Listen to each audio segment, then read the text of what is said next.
have you caught the new episode of X-Men 97? And I can say confidently, as of this recording, yes, I have. I've watched episode 3 if you were of going to X-Men say 97. no, I was going to be furious. Yeah. Well, I had, other than I had some personal issues that were unexpected to take care of most of the week. And then finally we were able to watch it once everything kind of calmed down this weekend. So yeah. Because if you're unaware, listeners, for the next 5 weeks, this is an X-Men 97 themed podcast. Yes. In every way, we're going to be trying to jam in every SEO keyword, every image, whatever we can do to make this as X-Men 97 as possible, because it is popping off out there, folks. Yes, and it again, it's on Disney Plus. We're 2 weeks in, 3 episodes out. I have, before we begin, Mike, anecdotal evidence from a listener of listener to the show and friend Luke. He said he texted me earlier. He says his wife loved X-Men 97, so we're 3 for 3 on wives enjoying X-Men 97. Yeah, if anyone else out there has a surprisingly unfamiliar spouse with the X-Men universe and is getting into X-Men 97, we're taking tallies. Yes. So we got 3. That's impressive. Yeah, absolutely. But I went ahead and put some time codes in here, Mike. So let's go ahead and get into episode 3 discussion, because I'm going to tell you. I'm just going to preface this, okay? Last week I asked you, Mike, do you want me to tell you what this episode is going to be about? And you said no. Do not tell me who this mysterious duplicate Jean Grey is. And we started watching it, and I told my wife earlier, I'm like, do you want me to tell you what's going to happen? She's like, okay, sure. She's like, did you read about it online? I'm like, no, I can tell you right away after the end of last week. I know exactly what's going to happen. I told her, I said, this character's name is Madeline Pryor, and they have a child. Should we just go ahead and just say that, like, when we talk about X-Men 97, there's just going to be spoilers? Yeah, there's spoilers. So okay, I'll put the spoiler thing out. So this is and this is taken straight from the comic books from the 1980s. Okay, so none of this is brand new information. All this is identical from the comic books. Mind you, rushed, right? Because we're dealing with a 20-minute timeline. The last episode ends with a Jean Grey coming to the door of the mansion while there's already a Jean Grey in the mansion. Who's the clone? What's going on here? We come to find out it's all machinations of Mr. Sinister, which is in the title. I love Mr. Sinister. I think he's a cool design character. I really am sad we never got him in live action, but at the same time, I'm kind of glad we didn't. How many times did they try to get Mr. Sinister off the ground? I swear there's 3 like post-credit scenes out there in the world with some sort of like Mr. Sinister name tag, it's the or Nathaniel Essex Corporation, because his name was Nathaniel Essex. Yeah, or there's like an Essex badge or something in the corner. Like every time they try to get him, and it would have been kind of cool to see how you translate his very like striking visuals into a live action universe, because he's like a weird, like, I don't even know what to call him, like 1980s vampire. Like he's very striking. So he is from the 1800s. He's very, very old because he's been putting mutant genes in his genes. But I would say he's like a vaudevillian, like kind of goth, like vaudeville and goth kind of mixed together, right? Like he's very dramatic in his, like, he's got these things that come off his back that go up and down, like they're not fringe, they're not frills. What are they, kind of thing? And he's got, pale skin with the diamond on his head. So, like, when you see Mr. Sinister, you know who Mr. Sinister is, and he's into cloning. So, absolutely, I was able to call this episode, before we get into full spoilers, to my wife before she's like, "How did you know this?" I'm like, "This is from the 1980s. None of this is new. This is all identical for this, Mike." So, you've made a thumbnail here for me that is very confusing for Chris to look at. I don't know what you're thinking. I don't know what you're feeling, but you've asked me so many times, Mike. I got to know what your take is on this. Oh my God! Well, this came into my head. If you're unfamiliar with the specific Simpsons reference in our featured image for the day, this is the iconic "Stupid, Sexy Flanders" line, thank God. which you may be familiar with. Yeah. And this popped into my head because when the first 2 episodes aired, there was a very small minority, I think, of just very fragile men out there that were complaining that, that like Gambit was in a crop top, like showing his navel or something, which was just like hilarious to me that even anyone found that to be problematic. But also in the same episode, you have like a totally shirtless, like Logan just out playing basketball. I mean, this is like very like Top Gun beach volleyball like coded scene, and like nobody really seems to have a problem with that because they understand like in context what is happening here. Gambit's but like too I do cool like to wear a crop top. And then like in episode 2 you get more of like Magneto in his kind of like typical like I guess superhero suit now, which is like sleeveless, like skin tight. And then this episode just turns a version of Jean Grey into like this like goth like nightclub like latex Goblin Queen, and it's like every week there's like a sexier and sexier character, which I just find so funny to me. And it's like this is like the definition of just like, oh, we're not making this show for kids anymore. Like we can take this a little extra. But I do find it funny. The toys are still definitely for kids, because if you look at the Goblin Queen presented in this episode compared to the official X-Men 97 Goblin Queen action figure, she's got a little bit more coverage on that plastic, which I just find very humorous to me. So if anybody out there is was complaining about Gambit, you're gonna have to equally complain about the female characters being scantily clad. I'm sorry, that's just how it goes. As a young child, I had a fascination with redheaded women, Mike, and I can tell you it was probably from X-Men that did it to me along the way. But yeah, this episode sets up a very important character. Do you know who the child of Scott Summers and Madeline Pryor is?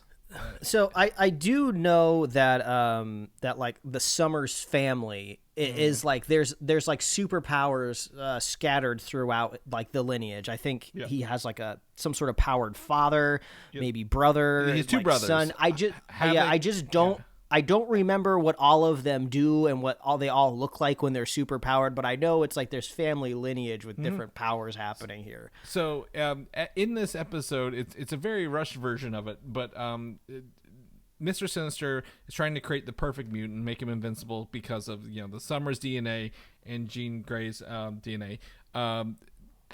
Puts him in this vat, gets a techno-organic virus. This child is sent to the future. Who comes from the future later in X-Men, Mike? Cable. Oh, is it Cable? Cable is his name is Nathan Summers. So we just got to see the creation of Cable in that they used in the comic books. That's interesting. I never knew that. Yeah. So when you see Cable in the comic books, now don't use Deadpool 2 as an example. That's a whole different Cable. But in the comic books, yeah, he is the child of a Jean Grey clone, Madeline Pryor, and Scott Summers, and that's how he gets his techno-organic virus from Mr. Sinister trying to manipulate him as a child before he was sent off to the future to control his powers and become the person that we know as a time traveling badass. Really, at the end of the day, what was interesting is we got to see the original Morph face in this as well. I don't know if you caught that when Morph used his original face, because in the original series, you think he dies in the first episode, but he's actually captured by Mr. Sinister and experimented on. So that's a throwback to the original show. Bishop, who has been around for a little bit, you find out why he's been around. His time traveling bracelet's broken, so Bishop is also sent off at the end. I thought Bishop powering up by Cyclops was awesome. Whenever he's like, just load me up with energy, I'm going to shoot all these demons down. Oh yeah, that's like that's a great transition from the context of the show is really, really cool, right? The story and everything, but the visuals of this episode were like out of this world. Like literally the first part of the episode is kind of like that haunted house, cursed ghost demons, like just absolutely wild. And then you get to the second action scene where they're fighting the Goblin Queen in this like super spooky mansion, and the fluidity of like the animations and like the action and the shots are just amazing. Watching her go toe to toe with like Magneto and the glass flying everywhere, like they were. Oh man, the color, like not just her color, but the color of the stained glass as well. Whenever like it looks like a rainbow of shards coming down on Magneto. Her purple and green colors mixing together to show her powers, and then like when she's controlling other people. Morph actually transforms into magic at one point, and then when he becomes under control of The Goblin Queen, he reverts into Magic's demon form, which is Darkchild, which we'll talk about here in a little bit. But like, yeah, I agree. Like everything about it. Again, the show is firing on all cylinders here. Just 3 episodes in, still to impress us really at the end of the day. And then it gets into that really, I would say similar to Doctor Strange, body and mind, who's the person, who's the spirit kind of thing. And just some heavy material, right? Like Jean Grey's powers manifesting, the loss of her friend, the birth of their child, who's the real Jean Grey, who's the real mother, what's going on here. It was some real heavy stuff there at the end. Yeah, I love it. It feels very kind of like Secret Wars, like body replacement of, they don't really ever tell you, the audience, of how long Jean Grey, the real Jean Grey, has been gone for, how long the replacement has been happened. And like, it seems like, oh yeah, we're just never going to know, which is going to have this big rift between Jean and Scott of just like, well, technically were we ever married? That's definitely not my son. When did we fall in love? When was it replaced? Yeah, exactly. Yeah. So, and this is like such a clever way to like kind of bring back in that Wolverine Cyclops like love triangle as well. Yeah. It's just great. This show is just like, I can't. It's just, I'm so impressed how it just gets better every single week. And I was going to ask you a question, Chris. Yes. I mean, we now know that this show is just amazing, and it's everything we wanted it to be, right? And then also, it is kind of striking and fun to see on the credits crawl, you get to see executive produced by Kevin Feige on this, because obviously this Marvel animation is now under his purview. It even has like a similar opening title crawl to like, Marvel, like What If, and tangentially some of the other like MCU movies. So if you were Kevin Feige right now, and we know he's a little bit more reactionary than we have known in the past, and you're seeing like everyone loving this show, like what do you do going forward? I mean, the easiest answer is to make more seasons, but what is next? Like if you're seeing this appetite out there, what do you greenlight next? I think with the reaction of this, you dive into that 90s animation and you go with, I would say, the more popular show, and that's the Spider-Man, animated Spider-Man, right, from the 90s. So glad you said that. Yeah, absolutely. I mean, if I had the unlimited money that Marvel essentially has, and the ability to say, look, we've done this, the formula is to don't break or don't fix it if it's not broken, right? Continue.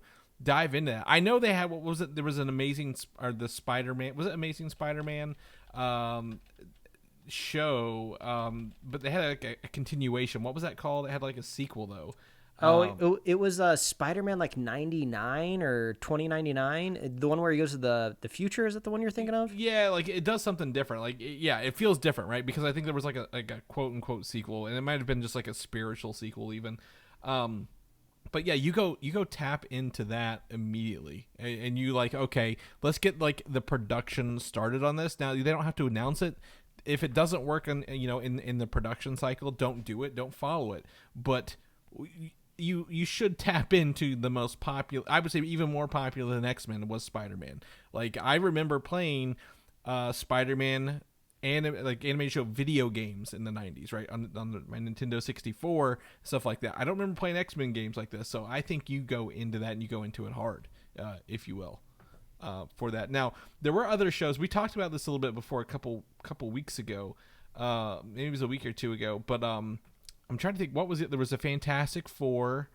Do you remember anything else in that era? There's an Iron Man. I'm sure that there's other. I think what you could do too is, obviously tap into that Spider-Man, because people are aware it kind of ended, I think, on a somewhat of a cliffhanger with kind of like their own multiversal saga that they were doing in that version. But I think maybe for some of the other characters, just bring them into this world, right? I mean, you don't have to literally reboot that version of Fantastic Four or Iron Man, but just bring those characters into like this world and this style. Yeah, crossovers, absolutely. It was Spider-Man Unlimited, by the way. I just looked it up. But like there was a Silver Surfer show, an Incredible Hulk show, Fantastic Four show, an Iron Man show. I don't think you need to do that. I think I agree with you. They don't need individual shows, but maybe they work towards, like you said, an Avengers kind of team up show, or like what how do we bring some of these people together into like a short run team up, whenever this has kind of run its course, right after a couple seasons. I think that would be interesting to see them. But yeah, absolutely bring the Fantastic Four into this. Iron Man, Silver Surfer is great because there's obviously X-Men stuff in space. The Hulk, Iron Man, Fantastic Four kind of go in Spider-Man in my head a little better. But yeah, I think you just tap into that. Like, a smart person, which I believe Kevin Feige is, would do this because that is what you need to do to kind of tap to be successful, to ride this wave, right? Like, to say, hey, look, we're listening to the people, we're bringing the people show to them at the end of the day. So, what is that? What you I mean, you're agreeing? That's what you do with this? You just love more? it. Great. Okay, cool. Well, we'll keep coming back for the next, I guess, 6 weeks for more X-Men 97 if we have anything update. I would probably say the last 3 episodes are part 1, 2, and 3 of a single story. We'd probably wait to the end of that, but we'll see if anything's cool along the way. Moving along, Mike,